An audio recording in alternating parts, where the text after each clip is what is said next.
एक बूढ़े बैल ने बताया कि इन 3 लोगों का धन कभी मत खाना, यानी कि इन 3 लोगों से पैसे कभी भी उधार मत लेना वरना कुत्ता बनकर चुकाओगे। इस कहानी में धन का मतलब सिर्फ पैसों से नहीं बल्कि उन चीज़ों से भी हो सकता है जो इंसान के जीवन में सही नहीं होती। तो आइए जाने कि ये 3 लोग कौन हैं जिनसे पैसे नहीं उधार लेने चाहिए और बैल ने आखिर ऐसा क्यों कहा। इसी तरह की महत्वपूर्ण और ज्ञानवर्धक जानकारी प्राप्त करने के लिए हमारे चैनल समृद्धि को सब्सक्राइब करें और बेल आइकन को प्रेस करें ताकि नई वीडियोस की अपडेट आपको सबसे पहले मिल सके।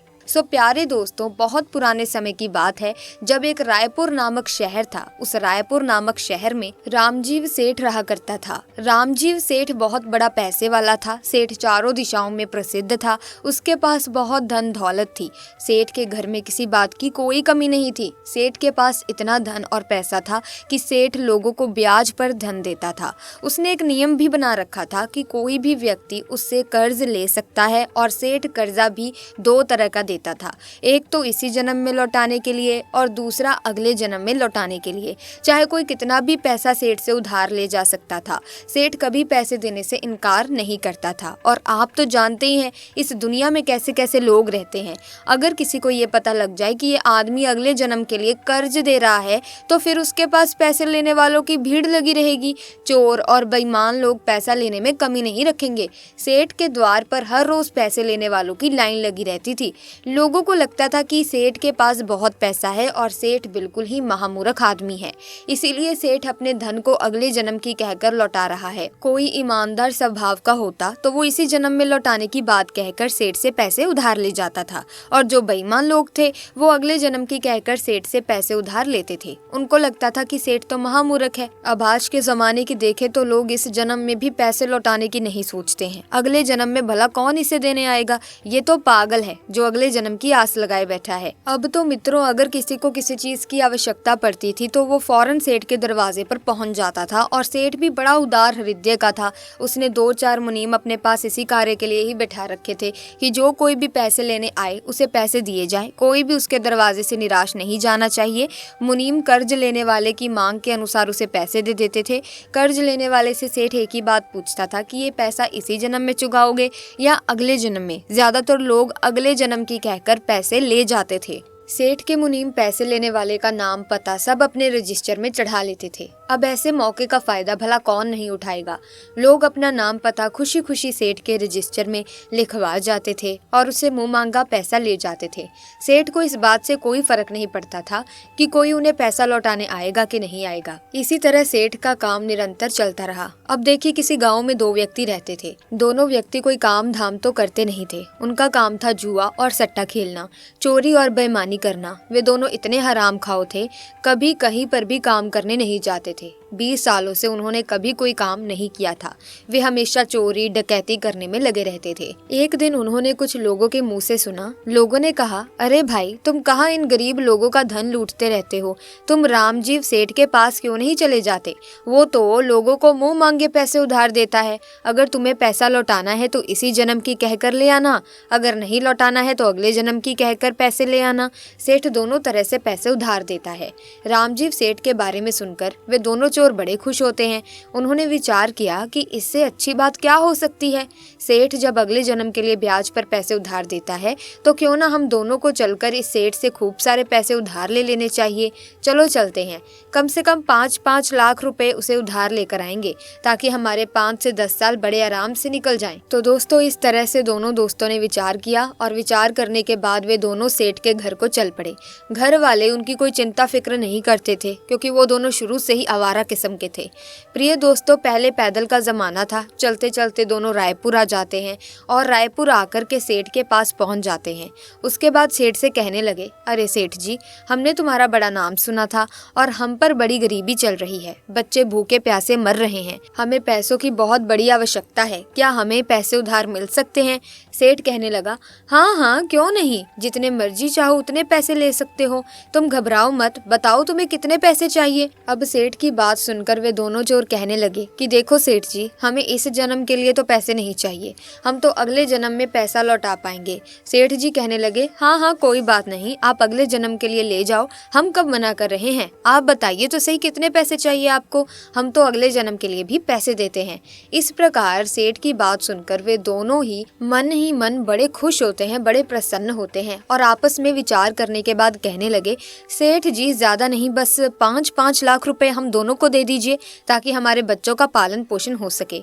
दोनों चोरों की बात सुनकर सेठ जी अपने मुनीम से कहने लगे, मुनीम जी इन दोनों को 5-5 लाख रुपए दे दीजिए। मुनीम ने फौरन सेठ की आज्ञा का पालन किया और दोनों को 5-5 लाख रुपए पकड़ा दिए। 5-5 लाख रुपए लेकर वे उन पैसों को अपनी जेब में रखकर दोनों चल देते हैं। सेठ ने दोनों का नाम पता सब कुछ पूछ करके अपने बही खाते में उनका नाम लिख लिया कि फलाने व्यक्ति ने अगले जन्म में चुकाने के लिए 5-5 लाख रुपए का कर्जा लिया है। पैसे लेकर दोनों बड़े खुश होते हैं और विचार करते हैं कि भैया अगला जन्म किसने देखा है, सेठ तो बड़ा मूर्ख था जो हमें पैसे दे दिए, अब इन पैसों से अगले जन्म की तो हमें नहीं पता, पर ये जन्म हमारा बड़े आनंद से बड़ी खुशी से कट जाएगा, हमें जीवन भर अब चोरी करने की या फिर जुआ खेलने की जरूरत ही नहीं पड़ेगी। ऐसा दोनों मन में विचार करते हुए खुश होते हुए चलते चले जा रहे थे। अब आगे क्या होता है दोस्तों, वे दोनों पैदल पैदल चलते जा रहे थे। चलते चलते उन्हें रास्ते में रात हो जाती है।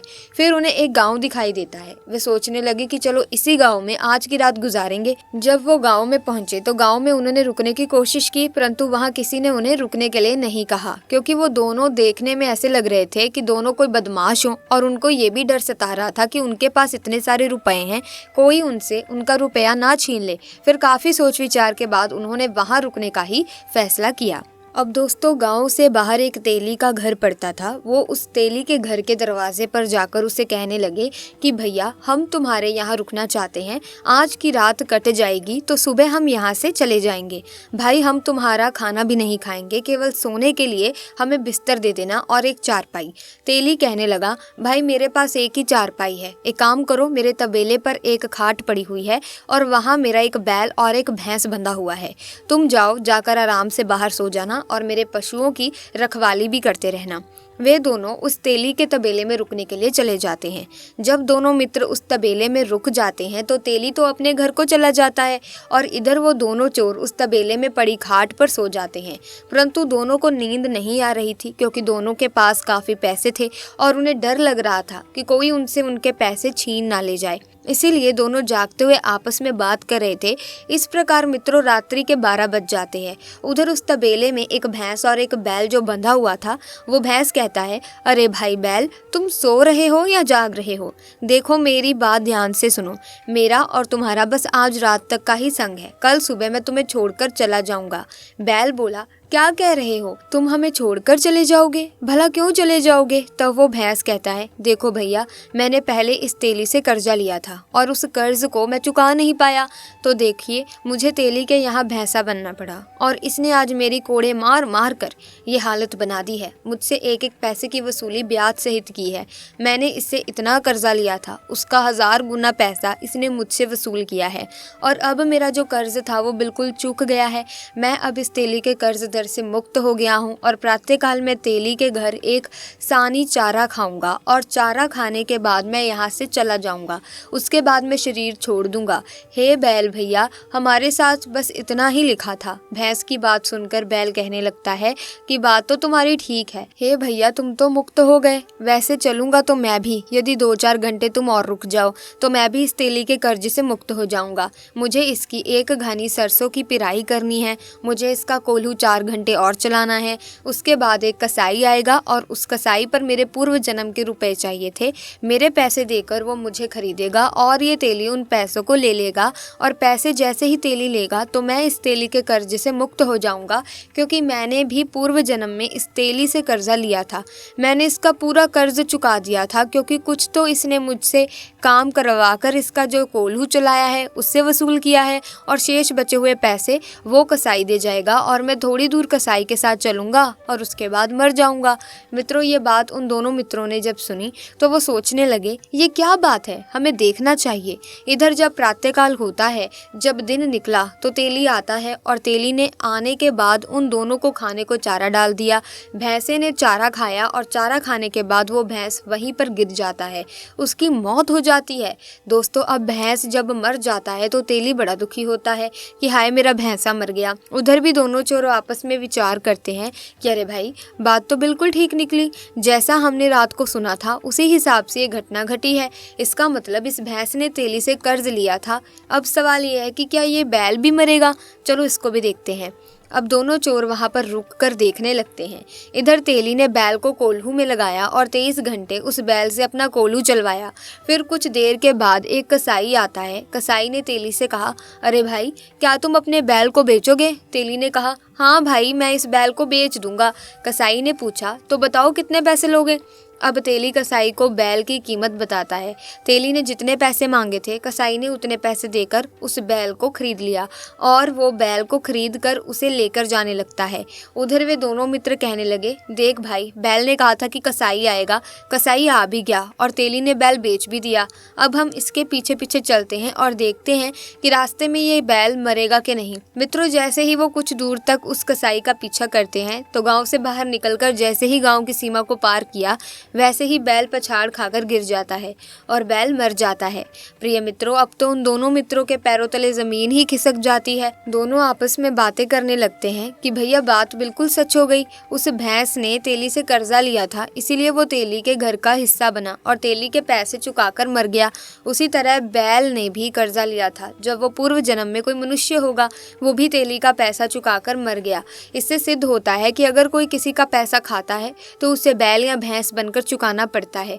इसी तरह हम सेठ से पैसा उधार लेकर आए हैं, लगता है अगले जन्म में हमें भी सेठ के यहाँ कोई ना कोई पशु बनकर ये पैसा चुकाना पड़ेगा। दोनों ने आपस में विचार किया, अब क्या करना चाहिए। एक ने कहा, चलो वापस चलते हैं और सेठ के यहाँ चल करके उसके पैसे लौटा देते हैं।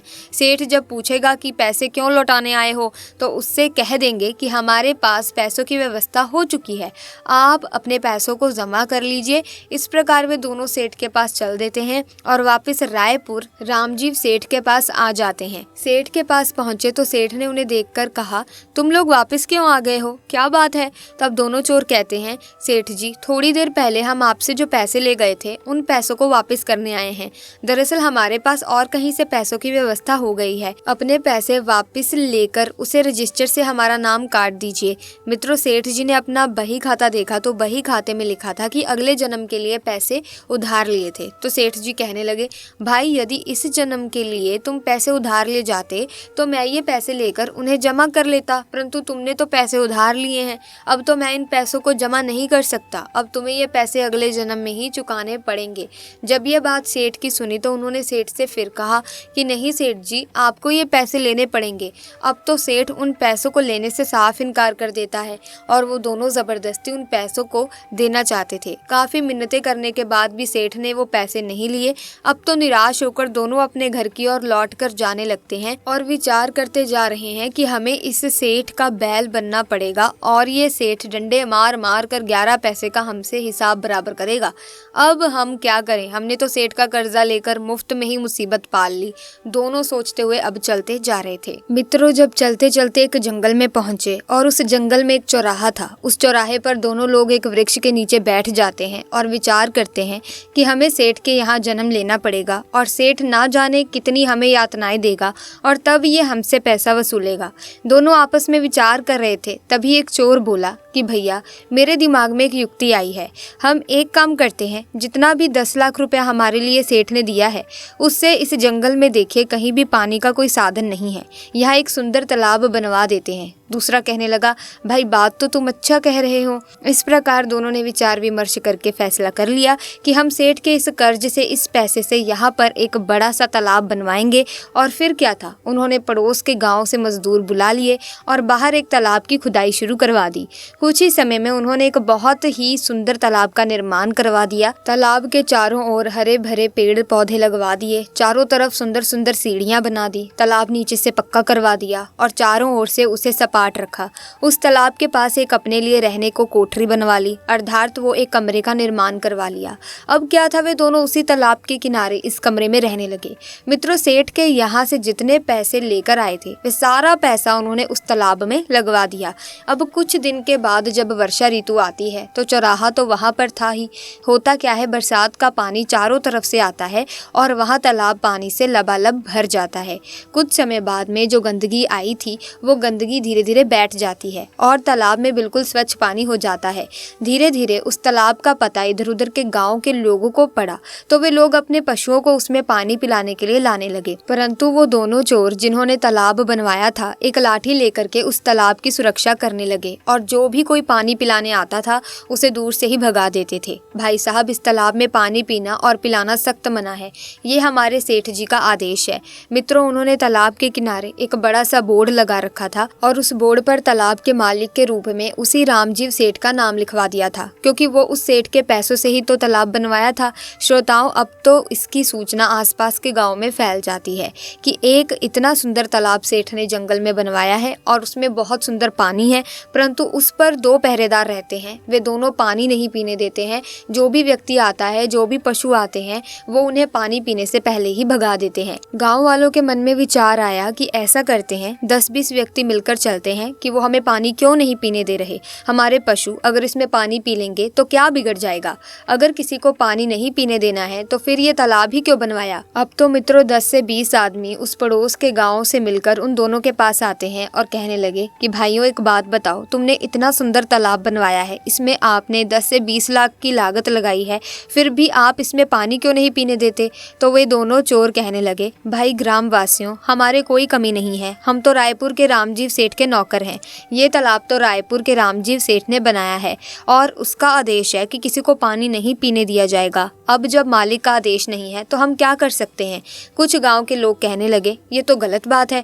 कुछ लोग उस सेठ से नफरत करने लगे, उस सेठ को गाली देने लगते हैं। कुछ उसे कोसने लगे कि सेठ ने जब तालाब बनवाया है तो फिर पानी क्यों नहीं पीने देता। दोनों चोरों ने कहा, देखो भाई, हम इनकार नहीं कर रहे हैं, लेकिन पहले आप रामजीव सेठ से अनुमति ले लीजिए। अगर सेठ ने अनुमति दे दी तो आप यहाँ से पानी पी लीजिएगा, हम किसी को भी नहीं रोकेंगे। कुछ बोले, भैया बात तो ठीक है, नौकरों की क्या गलती है, जैसा मालिक हुक्म वैसा ही तो नौकर करेंगे। मित्रों, अब तो 10 से 20 लोग मिलकर रायपुर रामजीव सेठ के पास चल देते हैं और जब वे सारे लोग उस सेठ के पास पहुंचते हैं तो एक साथ इतने सारे लोगों की भीड़ देखकर सेठ हैरान हो जाता है, आश्चर्यचकित रह जाता है। सेठ सोचने लगा कि हमसे कोई गलती तो नहीं हो गई, कहीं ये लोग मिलकर हमें मारने तो नहीं आए। अब तो मित्रों सेठ डर के मारे उन सब से सेठ दूर से ही राम राम करने लगा और हालचाल पूछने लगा। सेठ ने उन्हें बहुत ही सम्मान से अपनी बैठक में बुलाया, जलपान कराया, उसके बाद में आने का कारण पूछा। अब तो सारे गांव वाले वैसे भी क्रोध में ही थे। वे सब कहने लगे, अरे सेठ जी, आपने इतना सुंदर तालाब बनवाया है, जब किसी को पानी नहीं पीने देते हो तो आपके तालाब बनवाने का फायदा ही क्या। तालाब नाम सुनकर सेठ तो चौंक जाता है, कहने लगा, भाइयों आप किस तालाब की बात कर रहे हैं, मैंने तो कोई तालाब नहीं बनवाया, आप लोग गलत कह रहे हैं। गांव वाले बोले, नहीं सेठ जी, हम इतने लोग पागल नहीं हो सकते, हम अपनी आंखों से देख कर आ रहे हैं। तालाब के किनारे पर बोर्ड लगा है और उस बोर्ड पर मालिक के रूप में आपका ही नाम लिखा है, वहाँ पर आपका ही नाम का बीजक लगा है और आपने 2 नौकर वहाँ बैठा रखे हैं, वही दोनों हमें किसी को पानी नहीं पीने देते। सेठ कहने लगा कि भाई, मैं तो ऐसा कोई तालाब नहीं बनवाया है और जो तालाब मैंने बनवाया है उन पर तो लोग पहले से ही पानी पीते आए हैं, मेरे किसी तालाब पर पानी पीने की कोई मनाही नहीं है। गांव वाले कहने लगे, सेठ जी वो तालाब आपका ही है और आप हम लोगों को पानी से वंचित करके पाप के भागी बन रहे हैं। गांव वालों की बात सुनकर सेठ बड़ा हैरान हुआ, कहने लगा, चलो मैं स्वयं चलकर देखता हूँ। अब तो सेठ जी स्वयं उन ग्रामीणों के साथ चल देते हैं और उस तालाब पर पहुंच जाते हैं। सेठ ने जब उस तालाब को दूर से देखा तो तालाब वैसे भी वास्तव में बहुत ही सुंदर बना हुआ था। चारों ओर पक्की दीवारें थी, बड़ी बड़ी सीढ़ियां थी, सुंदर सुंदर घाट बने हुए थे, पशुओं के लिए चढ़ने उतरने के लिए भी खूब अच्छी व्यवस्था की गई थी। सेठ ने देखा कि 2 लोग लाठी लेकर उस तालाब की रखवाली भी कर रहे हैं। फिर सेठ ने वहां लगा उस बोर्ड को देखा जिस पर उनका ही नाम लिखा था। उस बीजक पर लिखा था कि तालाब के निर्माणकर्ता रायपुर के रामजीव सेठ हैं। बीजक पढ़कर सेठ ने उन दोनों को अपने पास बुलाया और कहने लगे, भाई आप इस तालाब से लोगों को पानी क्यों नहीं पीने देते, क्या कारण है? और ये आपने अपना तालाब भी मेरे नाम से बनवाया है, मेरे नाम पर तालाब बनवाकर और लोगों को पानी से वंचित रखकर मुझे क्यों पाप का भागी बना रहे हो, जबकि मैंने तो ये तालाब बनवाया ही नहीं। तभी दोनों चोर सेठ से कहते हैं। मित्रों, समस्त गांव वाले भी वहां मौजूद थे। वो कहने लगे, सेठ जी, हम आपसे 10 लाख रुपए अगले जन्म की कहकर उधार लेकर आए थे, परंतु वे रुपए हम घर लेकर नहीं पहुंचे, उससे पहले ही हमारी व्यवस्था हो गई और घर लेकर नहीं पहुंचे और हम उन पैसों को आपको वापस देना चाहते थे, लेकिन आपने तो ये कहते हुए मना कर दिया कि अगले जन्म के पैसों को मैं वापस नहीं लेता, वो तो अगले जन्म में ही देने पड़ेंगे। लेकिन सेठ जी, हम उन पैसों को इसी जन्म में देना चाहते हैं और अपने उन पैसों को लेने से इनकार कर दिया। अब बताओ हम क्या करें? इसीलिए हमारे मन में विचार आया, हमने उन पैसों से ये तालाब बनवा दिया। पैसे तो आपके ही थे, इसीलिए हमने आपका नाम लिखवा दिया। अब हम पानी नहीं पीने देंगे जब तक आप उन पैसों को माफ़ नहीं करोगे और अपने रजिस्टर से हम दोनों का नाम नहीं काटोगे। तब तक सारे लोग आपको ही कोसेंगे, हज़ारों लोगों की बद्दुआएं आपको मिलेंगी, क्योंकि पैसे आपके थे। यदि आप हमारे उन पैसों को जमा कर देते हो तो हमें कोई हर्ज नहीं है, चाहे जो आकर पानी पिए। यदि आपने पैसे जमा नहीं किए तो फिर हम किसी को भी, पानी तो छोड़ो, हम किसी को भी इस तालाब के नज़दीक नहीं आने देंगे, हाथ भी नहीं लगाने देंगे। ये सुनकर सेठ तो बड़ा परेशान हो गया कि इन दोनों ने बड़ा दिमाग से काम लिया है। गांव वाले कहने लगे कि ये दोनों बहुत अच्छे आदमी हैं, देखो इन्होंने कितना सुंदर तालाब बनवाया, सेठ जी आप इनका कर्ज माफ़ कर दो। सेठ जी कहने लगे, देखो भाई, मैं अगले जन्म के पैसों को तो माफ़ नहीं करता। तब वे दोनों कहने लगे, कोई बात नहीं, मत करो माफ़, हम किसी को पानी भी नहीं पीने देंगे और इस पाप के भागी जिंदगी भर आप बनोगे। अब आप सोच लो आपका नाम से कितना अपराध होगा। सेठ की बात समझ में आ जाती है कि मेरे पैसे और मेरे नाम का ये लोग दुरुपयोग करेंगे और मैं नर्क भागी बनूंगा। सेठ कहने लगा, कोई बात नहीं, मैं तुम्हारे पैसों को अभी जाकर जमा करता हूँ, परंतु तुम इन गांव वालों को पानी पीने दो। ना जाने कितने पशु, कितने जानवर, कितने पक्षी पानी पीने के लिए इस तालाब पर आते हैं और तुम उन्हें भगा देते हो। मेरे से तो ये बहुत बड़ा पाप हो रहा है। मित्रों, इस प्रकार सेठ ने उन दोनों के पैसों को जमा कर दिया और रजिस्टर से उनका नाम भी काट दिया। इस प्रकार वे दोनों बहुत प्रसन्न होते हैं और अपने अपने घर चले जाते हैं। उस दिन के बाद उन्होंने कभी किसी की ना तो चोरी की, ना कभी जुआ खेला, ना किसी की बेईमानी की। उनके अंदर ब्रह्म ज्ञान जागृत हो जाता है।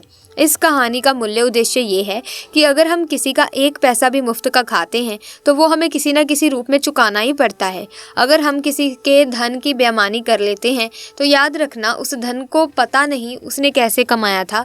यदि उसने वो धन अधर्म के रास्ते पर चलकर कमाया होगा तो उस पाप का भागीदार उस धन को खाने वाला बनेगा। मित्रों, बेईमानी का धन खाने वाला दूसरों के पाप भी ऊपर ले लेता है और उस धन को 1000 गुना ज़्यादा करके किसी न किसी रूप में उसे चुकाना ही पड़ता है। यदि आप ये सोचकर बैठ जाएं कि हमें इसका पैसा नहीं देना है तो मित्रों, ये बात निश्चित मान लेना, जिसका पैसा आप खा रहे हैं या खाया है उसके यहाँ आपको या तो भैंस बनना पड़ेगा या फिर बैल बनना पड़ेगा। कहने का मतलब है कि किसी न किसी रूप में उसका वो पैसा आपको चुकाना ही पड़ेगा। परमात्मा की अदालत में कोई गलती नहीं होती, ना तो वहाँ किसी की रिश्वत चलती है और ना ही आपका घमंड, और वहाँ पर कोई भी गलती नहीं होती है। जो अपराधी जिससे थोड़ा सा भी पाप किया हो उसे भी उसके कर्म का दंड अवश्य ही मिलता है। वहाँ कोई गलती नहीं मिलेगी, वहाँ कोई भी क्षमा नहीं मिलेगी, किसी भी गलती के ऊपर पर्दा नहीं रहेगा।